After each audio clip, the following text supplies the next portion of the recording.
Hello friends, तो आज हम लोग क्वेश्चन आंसर करेंगे चैप्टर 3 जिज्ञासा विज्ञान का। चैप्टर 3 हम लोग पढ़ चुके हैं, उचित आहार स्वस्थ शरीर का आधार।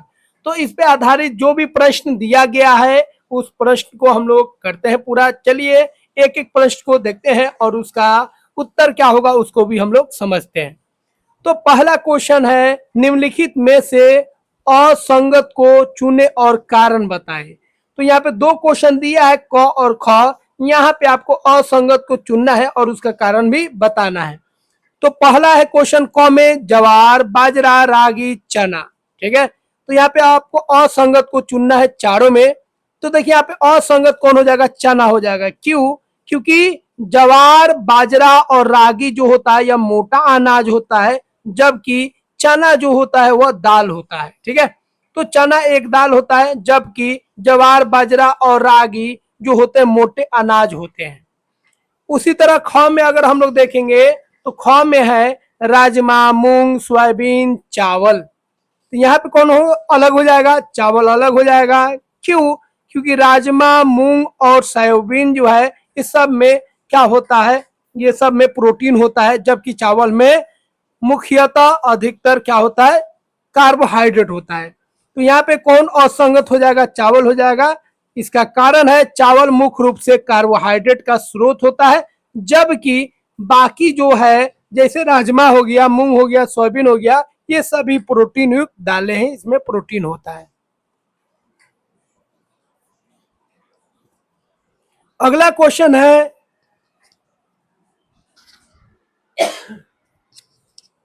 भारत में पारंपरिक और आधुनिक पाक पद्धतियों की तुलना करते हुए चर्चा करें। तो भारत में जो पारंपरिक और आधुनिक पाक पद्धतियां है, मतलब खाना बनाने में जो बदलाव आया है, पहले जिस तरह हम लोग खाना को पकाते थे अलग अलग बर्तनों में, अब जो है खाना का पकाने का तरीका बदल चुका है, तो उसी को तुलना करना है। तो भारत में पारंपरिक पाक पद्धतियों में मिट्टी के बर्तनों में लकड़ी और उपलों का उपयोग हम लोग करते थे। तो पहले के समय में हम लोग मिट्टी के बर्तनों में खाना बनाते थे, लकड़ी का इस्तेमाल करते थे और उपलों का इस्तेमाल करते थे ईंधन के रूप में। इसमें स्वाद अधिक होता था, परंतु खाना पकाने में अधिक समय लगता था। लेकिन अब वही आधुनिक पद्धतियों में हम बात करेंगे तो प्रेशर कुकर का इस्तेमाल करते हैं, माइक्रोवेव का इस्तेमाल करते हैं, गैस का इस्तेमाल करते हैं और बर्तन में हम लोग स्टील के बर्तनों का इस्तेमाल करते हैं।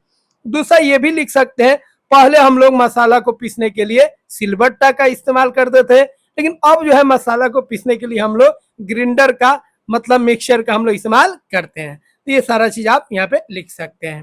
लेकिन अब जो है खाना जल्दी पक जाता है, क्योंकि हम लोग अब खाना को प्रेशर कुकर और गैस या माइक्रोवेव द्वारा हम लोग बनाते हैं। अगला क्वेश्चन है क्वेश्चन नंबर 3, रमन का कहना है कि अच्छा आहार औषधि के रूप में कार्य कर सकता है।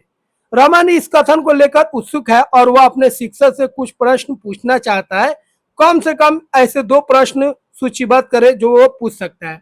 तो देखिए रमन का कहना है जो अगर आप अच्छा खाना खाते हैं, अच्छा आहार लेते हैं, तो वह दवा की तरह काम करेगा, वह औषधि की तरह काम करेगा ना। ये हम सभी जानते हैं, जो अगर आप सही खाना खाइएगा तो वो एक दवा की तरह काम करता है।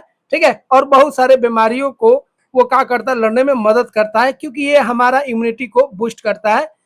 ठीक है, जो बीमारी से लड़ने वाला क्षमता होता है, प्रतिरोधक क्षमता, उसको यह बढ़ाता है।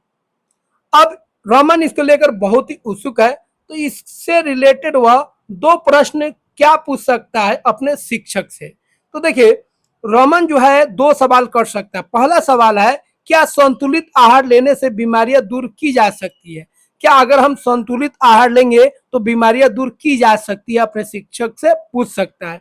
दूसरा क्वेश्चन कह सकता है, क्या अच्छा आहार दवाओं की आवश्यकता को कम कर सकता है? दूसरा क्वेश्चन पूछ सकता है, अगर हम संतुलित आहार लेंगे तो दवाओं की जो आवश्यकता है, दवा का जो डोज है उसको कम कर सकता है। तो ये 2 सवाल वो पूछ सकता है। हम सभी जानते हैं जो दवा के साथ साथ जो खाना होता है, संतुलित आहार बहुत ही जरूरी होता है, क्योंकि संतुलित आहार ही बीमारियों से लड़ता है। तो अगर हम संतुलित आहार नहीं लेंगे तो बीमारी से लड़ने में हमको मदद नहीं मिलेगी। तो दवा के साथ साथ आपको संतुलित आहार लेना है, ताकि दवा और आहार दोनों बीमारी से लड़ सके। चलिए अगला क्वेश्चन हम लोग देखते हैं। अगला प्रश्न जो है वह है 4, सभी स्वादिष्ट खाद्य पदार्थ आवश्यक रूप से स्वास्थ्यप्रद नहीं होते हैं और सभी पौष्टिक खाद्य पदार्थ सौदय आनंददायक नहीं होते हैं। कुछ उदाहरण के साथ अपने विचार साझा करें। देखिए बहुत ही अच्छा क्वेश्चन है। जैसे हम लोग कहते हैं ना, जिस खाना का टेस्ट अच्छा होता है वो ज्यादातर हमारे स्वास्थ्य के लिए सही नहीं होता है, और जो खाना का स्वाद अच्छा नहीं होता है, थोड़ा कड़ा होता है, कड़वा होता है, वह हमारे स्वास्थ्य के लिए अच्छा होता है। तो इसका बहुत सारा उदाहरण हम लोग दे सकते हैं। तो यहाँ पे उदाहरण देना है आपको, ठीक है।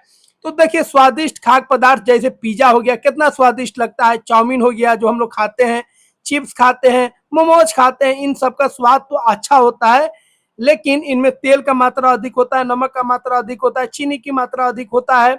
इसके कारण ये जो होते हैं स्वास्थ्य के लिए हानिकारक होते हैं, क्योंकि इनमें कोई पोषक नहीं होता है, ठीक है। तो आप लिख दीजिएगा स्वादिष्ट खाद्य पदार्थ जैसे पिज्जा, चाउमीन, चिप्स आदि अच्छे तो होते हैं, स्वाद में अच्छे तो होते हैं, लेकिन इनमें कोई पोषण नहीं होता है, इसीलिए ये हमारे स्वास्थ्य के लिए हानिकारक है।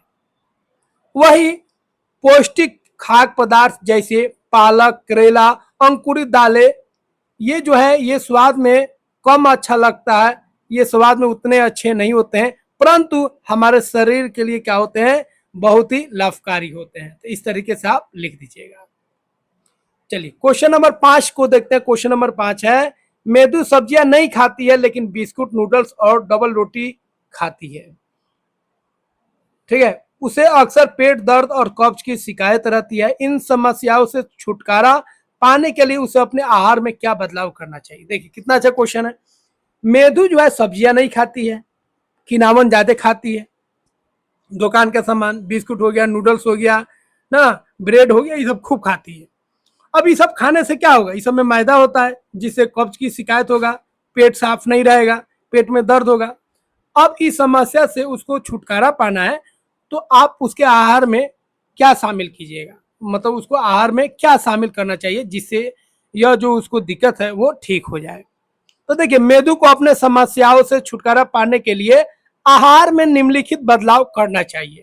जैसे मेदू को अपने भोजन में हरी सब्जियां, फल और अंकुरित अनाज और साबुत अनाज शामिल करना चाहिए। सब्जियां खाना चाहिए, फल खाना चाहिए, अंकुरित अनाज जो होते हैं मूंग का, चना का, उसको खाना चाहिए। उसे फाइबर युक्त चीजें खानी चाहिए और अधिक पानी पीना चाहिए। अधिक पानी पीना चाहिए जिससे पाचन प्रक्रिया अच्छा हो। फाइबर खाना चाहिए जिससे उसका जो पाचन प्रक्रिया है बेस्ट हो सके और कब्ज की समस्या दूर हो सके। फाइबर किस में होता है, तो जो मोटा अनाज होता है उसमें फाइबर होता है, भूजा उजा में फाइबर होता है ना, चना का जो ऊपर का छिलकोइया होता है उसमें फाइबर होता है। अगर फ्रूट खा रहा है तो जूस नहीं पीना चाहिए, फ्रूट खाना चाहिए। फल खाइए, जूस नहीं पीजिए, क्योंकि फल में फाइबर होता है।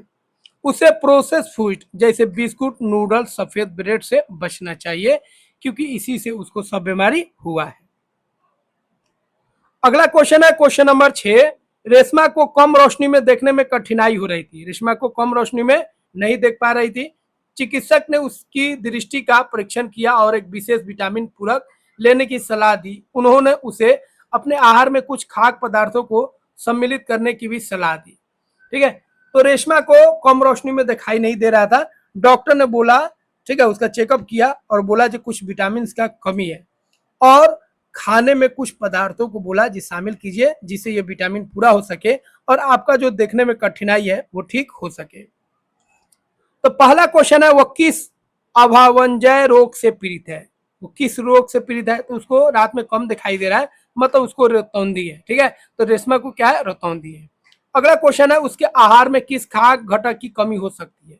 तो देखिए रतौंधी जो होता है, ठीक है, वो किस विटामिन के कमी से होता है, विटामिन ए के कमी से होता है। तो उसके आहार में विटामिन ए की कमी हो सकती है।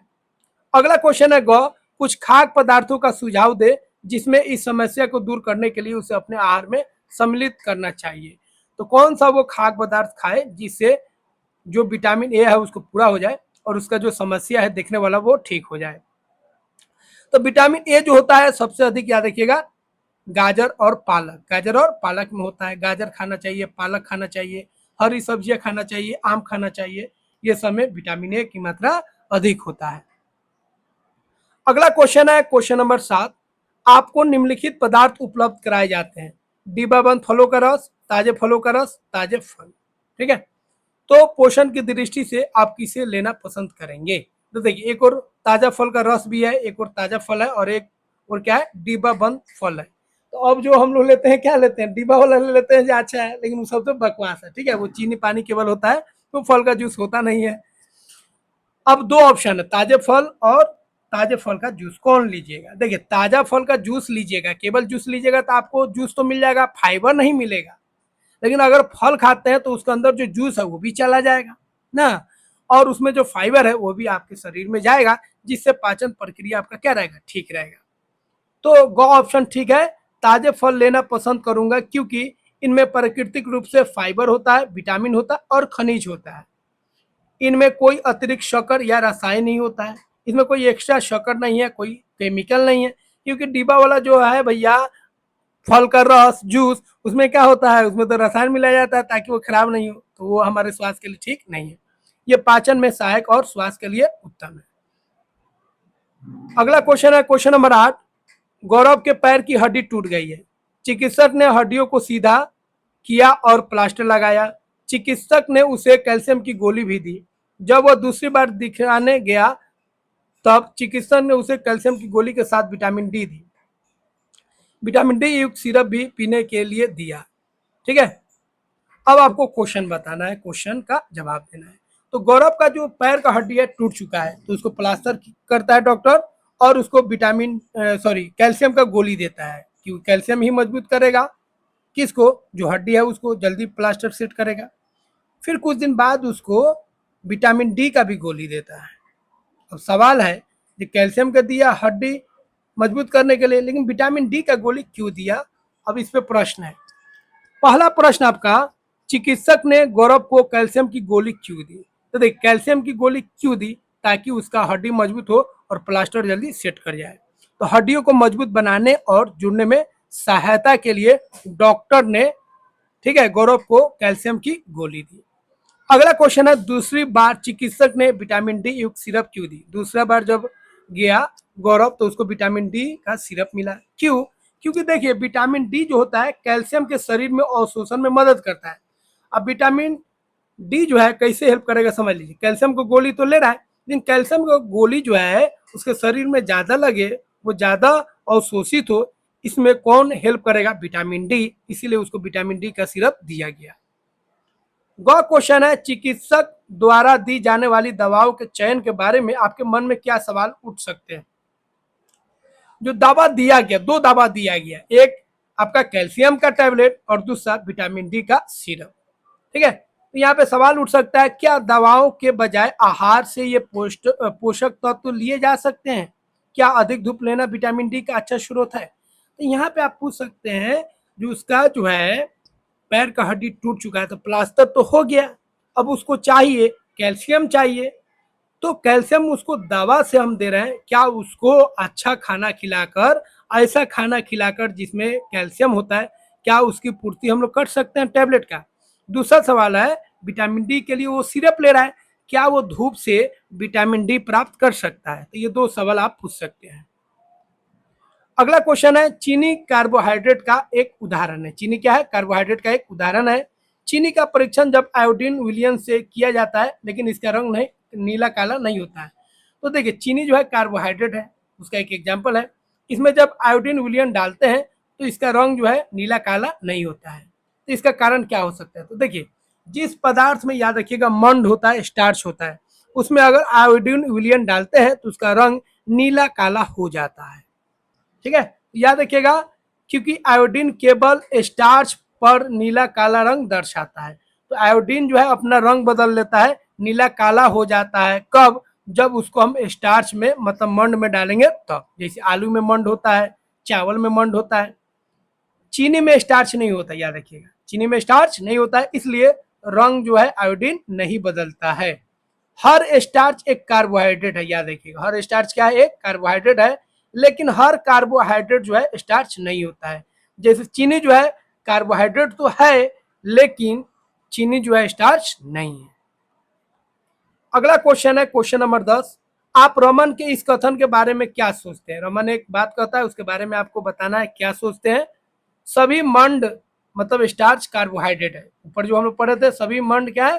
कार्बोहाइड्रेट है। लेकिन सभी कार्बोहाइड्रेट मंड नहीं है। अपने उत्तर की जांच करने के लिए किसी क्रियात्मक गतिविधि की योजना कर वर्णन कीजिए। एक एक्टिविटी आपको करके बताना है। तो देखिए, एक ले लीजिए आप जिसमें मंड है और एक ले लीजिए जिसमें कार्बोहाइड्रेट है। जैसे आलू में क्या होता है? मंड होता है। तो एक कटोरा, और चीनी में क्या होता है? कार्बोहाइड्रेट होता है। तो एक कटोरा में आलू और एक में चीनी रख लीजिए। दो कटोरा ले लीजिए, एक में आलू और एक में चीनी। दोनों पर आयोडीन की कुछ बूंदे डालिए। अब देखिएगा आलू पर रंग नीला काला हो जाएगा क्योंकि इसमें स्टार्च है। लेकिन चीनी पर डालने पर चीनी का रंग जो है वह नीला काला नहीं होगा क्योंकि चीनी में कार्बोहाइड्रेट होता है, उसमें मंड नहीं होता है। तो इस तरह रमन का जो कथन है, जो बात है, सिद्ध हम लोग कर सकते हैं। अगला क्वेश्चन है क्वेश्चन नंबर 11। प्रयोगशाला में आयोडीन का प्रयोग करते समय आयोडीन की कुछ बूंदे नम्रता के मोजों पर उसकी साड़ी पर गिरी। साड़ी पर आयोडीन की बूंदे नीली काली हो गई जबकि मोजे पर रंग नहीं बदला। इसका संभावित कारण क्या हो सकता है? देखिए, प्रयोगशाला में ठीक है कुछ काम कर रही थी कौन? नम्रता। तो नम्रता के मोजा पर और उसके साड़ी पर आयोडीन का सॉल्यूशन गिरता है। तो आयोडीन का सॉल्यूशन उसके मोजा पर भी गिरा और साड़ी पर भी गिरा। साड़ी पर जैसे गिरता है तो साड़ी का जो रंग है वह हो जाता है नीली और काली, नीली काली रंग का हो जाता है। जबकि मोजा पे गिरता है तो मोजा का रंग नहीं बदलता है। तो देखिए, आयोडीन का रंग जो है नीला काला कब होगा? जब वह मंड में गिरेगा। इसका मतलब उसके साड़ी में क्या था? मंड था, इसीलिए आयोडीन का रंग बदल गया, नीला काला हो गया। जबकि मोजा में रंग नहीं बदला, इसका मतलब मोजा में मंड का मात्रा नहीं था। तो नम्रता के साड़ी में स्टार्च की परत लगी हो सकती है जिससे आयोडीन का रंग नीला काला हो गया। जबकि मोजे में कोई स्टार्च नहीं था, इसलिए इसका रंग में कोई बदलाव नहीं हुआ। अगला क्वेश्चन है क्वेश्चन नंबर 12। क्वेश्चन नंबर 12 कह रहा है केवल चावल को एक संतुलित आहार क्यों नहीं माना जाता है?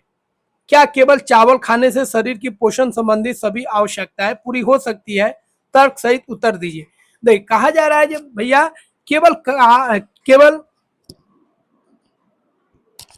तो क्वेश्चन कहा जा रहा है जो केवल चावल जो है वो संतुलित आहार, उसको हम लोग क्यों नहीं मानते हैं? केवल हम लोग चावल खाएंगे तो सभी पोषण मिल जाएगा? इसका उत्तर आपको देना है। तो देखिए, केवल चावल एक संतुलित आहार नहीं है क्योंकि इसमें ज्यादातर क्या होता है? कार्बोहाइड्रेट होता है। क्या होता है? कार्बोहाइड्रेट। तो चावल में कार्बोहाइड्रेट होता है, इसीलिए यह एक संतुलित आहार नहीं है क्योंकि इसमें और विटामिन नहीं है। इसलिए केवल चावल खाने से शरीर की पोषण संबंधी सभी आवश्यकताएं पूरा नहीं हो सकती है क्योंकि शरीर को प्रोटीन भी चाहिए, वसा भी चाहिए, विटामिन भी चाहिए, खनिज भी चाहिए, फाइबर भी चाहिए। लेकिन चावल में केवल क्या होता है? केवल कार्बोहाइड्रेट होता है। ठीक है, अगला क्वेश्चन है और अंतिम क्वेश्चन है। तो क्वेश्चन है आपको एक विलियन की तो क्वेश्चन है आपको एक विलियन का नमूना दिया गया। आप उसमें आयोडीन विलियन की उपस्थिति की संभावना की जांच किस प्रकार करेंगे? तो आपको एक विलियन दे दिया गया है, आपको पता नहीं है जो विलियन क्या है, किसका विलियन है।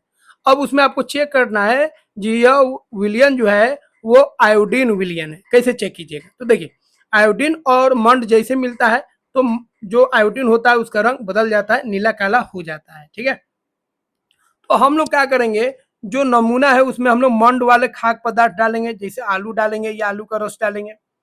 अगर रंग नीला काला हो गया तो वह जो विलियन है वो आपका क्या है? आयोडीन विलियन है। लेकिन अगर रंग नहीं बदलता है तो वह जो विलियन है वो आपका आयोडीन विलियन नहीं है। तो इस तरीके से हम आसानी से पहचान सकते हैं। तो फ्रेंड्स, आशा करते हैं सारे पॉइंट्स को आप समझ गए होंगे। कोई भी डाउट्स है तो जरूर आप कमेंट बॉक्स में बताइए, उस डाउट्स को हम लोग दूर करेंगे। और फ्रेंड सर्कल में शेयर कीजिए और इसको सब्सक्राइब कीजिए और वीडियो को जरूर लाइक कीजिए क्योंकि यह आपका प्यारा चैनल है, इसको आपको आगे बढ़ाना है ताकि और भी साथी आपके जुड़ सके और उनको एक बेस्ट प्लेटफॉर्म मिल सके जिन पे उनको विश्वास हो और उनका जो तैयारी है वो अच्छा से अच्छा हो सके। मिलते फ्रेंड्स अगले वीडियो में। जय हिंद।